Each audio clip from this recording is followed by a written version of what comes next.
ষাঁড়ের মতো মেয়েগুলো এসে মেকআপ করে শয়তানও দেখে আল্লাহ জিনিসটা এখান থেকে ষাঁড়ের মতো গজল গাইতেছে যে নবী রসিলা ছাড়া দোয়া তো কবুল হয় না, সে নবীর সাফায়া ছাড়া জান্নাতে যাওয়া যায় না।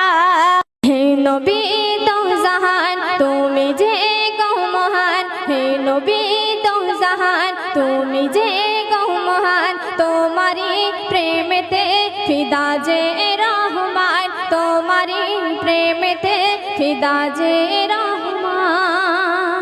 তারপর শুনুন, খোদায়তি যত্ন করে একুল কায়নাত গড়ল নবী মুহাম্মাদের তরে, নবী বিনা হতো না বিশ্বয়ে মাজার, ওসিলাই তোমার ওসিলাই তোমার নবীজি আমার, নবীজি আমার, নবীজি আমার। আল্লাহ মত্তরা তাকিয়ে আছে কোন দিকে? তিতো লাগতেছে, এই তিতো লাগতেছে। একটা মহিলার বডি দেখাচ্ছ, জেনার গুনাহ হবে। এই যুবক ছেলেরা, আমি তোদের ভাইয়ের মতো বলছি, নবীর মেম্বরে বসে যদি কোনো আলেম আমার কথা কেটে দেয়, এই দাড়ি আর মাটিতে আমার ঢুকতে দেবে না। জেনার গুনাহ হবে, জেনার গুনাহ।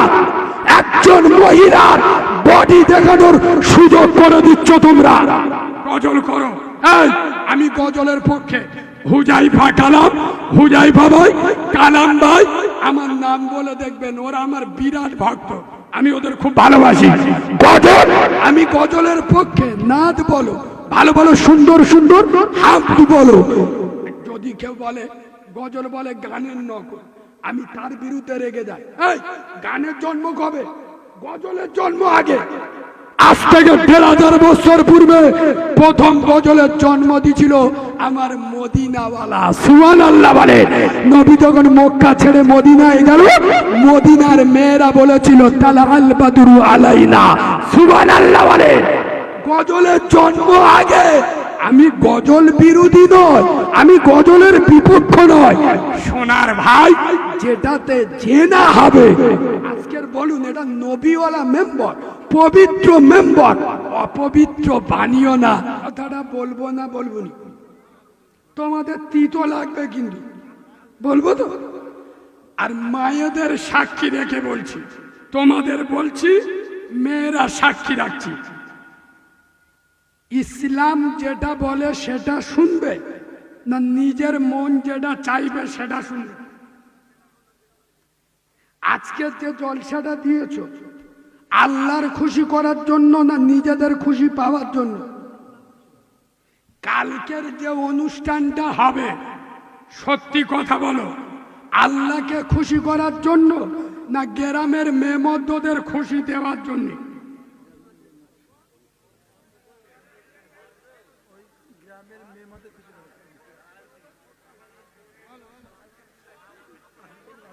এ ভাই, আমি মাহারা ছেলে, আমার মানি আমার, এই আপনারা জানেন না, আমি এই সব কথা বলি বলে আমার শত্রু কম নেই। নেটে, রাস্তায়, বিভিন্ন সোশ্যাল সাইটে আমার বিরুদ্ধে বহু চক্রান্ত চলছে। কেন বলুন তো? আমি বেনামাজিকে জাহান্নামী বলতে পারবো না, হারামখোরকে হারামখোর বলবো না, যেটা হারাম সেটা হারাম বলবো না। আচ্ছা বলুন, কালকের যে মহিলাটা গজল গাইতে আসবে, সে আমার ফুতো বোন নয়, মামাতো বোনও নয়। সে মেয়েটার বয়স কত?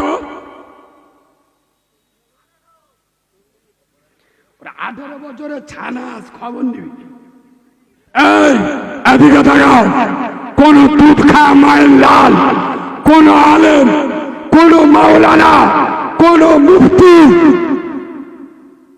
কি বলছো বাবু? শোনেন, মেয়েদের মেয়েদের এখানে মোল সাহেব আছে, এই মজমায় কোন হাফেজ মাওলানা আছে? আরে থাকলে আমার সাহায্য করুন না। আছেন, হাত তুলুন তো। আশ্চর্য লোক রে, তোমরাই প্রতিবাদ করো না বলে তো এগুলো হচ্ছে।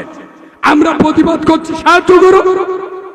শোনেন, মেয়েদের নামাজে জোরে কেরাত পড়া যাবে না, হারাম। নামাজের থেকে শ্রেষ্ঠ জিনিস পৃথিবীতে কিছু আছে?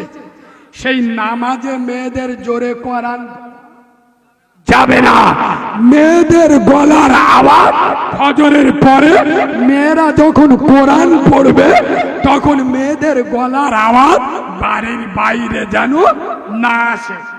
আগুন ষাঁড়ের মতো মেয়েগুলো এসে মেকআপ করে শয়তানও দেখে। আল্লাহ জিনিসটা এখান থেকে ষাঁড়ের মতো গজল গাইতেছে, মদ্যরা তাকিয়ে আছে কোন দিকে। তিতো লাগতেছে, তিতো লাগতেছে। একটা মহিলার বডি দেখাচ্ছ, জেনার গুনাহ হবে।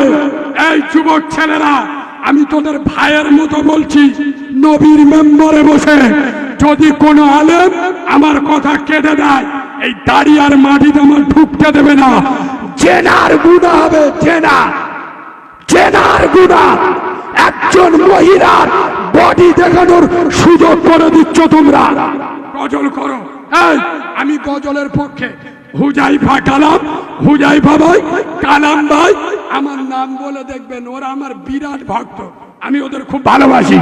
গজল, আমি গজলের পক্ষে। নাদ বলো, ভালো ভালো সুন্দর সুন্দর হাত বলো। যদি কেউ বলে গজল বলে গানের নকল, আমি তার বিরুদ্ধে রেগে যাই। এই গানের জন্ম কবে? গজলের জন্ম আগে।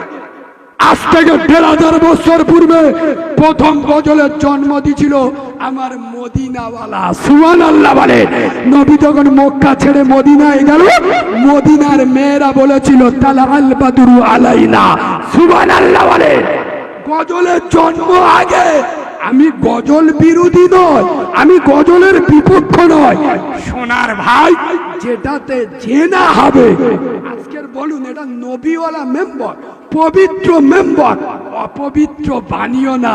আমি জানি তোমাদের আমার কথা খারাপ লাগবে, আমি তোমাদের দুটো পায়ে ধরে, তোমরা জ্ঞানী মানুষ, আমি জানি এলাকায় তোমাদের একটা বৈশিষ্ট্য আছে, গ্রামের লোক তোমাদের কথা শোনে।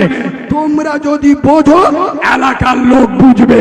তোমাদের দুটো পায়ে ধরে আমি এতিম বাচ্চা, আমি তোমাদের জন্য দোয়া করে যাব। আগামী বছর থেকে নিয়ত করো, আল্লাহর কোরআনের কেরাত প্রতিযোগিতা দেবে। খোদার কসম, এই গ্রামে আল্লাহ বালা মুসিবত দেবে না। কোরআন পড়া ইবাদত, কোরআন শোনা ইবাদত, কোরআন দেখা ইবাদত, কোরআনের কথা মুখে উচ্চারণ করাও সওয়াব।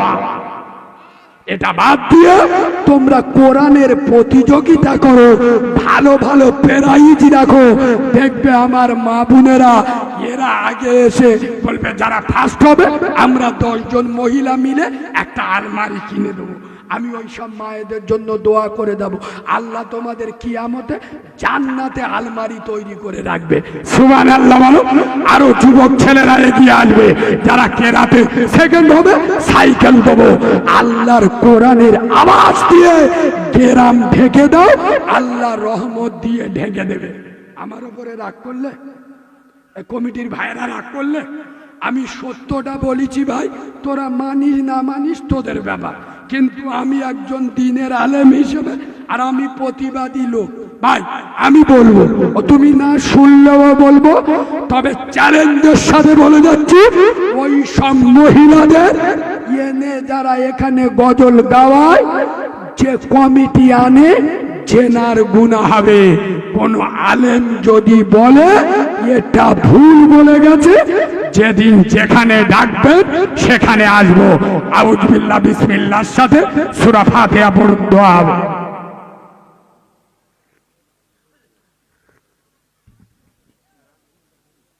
ও মায়েরা, তোমরা রাগ করুনি মা, সোনা মা, এগুলো হারাম, না যায়, চলে না। আমার মা নেই, তোমরা আমার মা, তোমরা এখানে নেকি কামাতে এসছো, আমি চাইবো না খোরাকি বাদে দেনা হয়ে ঘরে না, সুতরাং যাতে সওয়াব হবে সেই কাজটা মাথায় রাখবে। কই আমার হাফেজ সাহেব কোথায় গেল?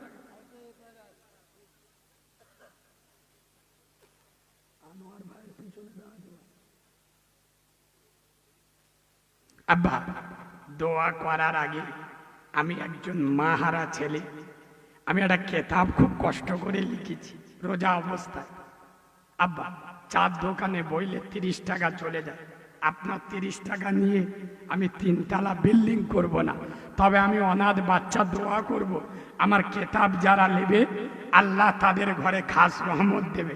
আগে 1 মিনিট শুনে নেন এই কেতাবে কি কি পাবে।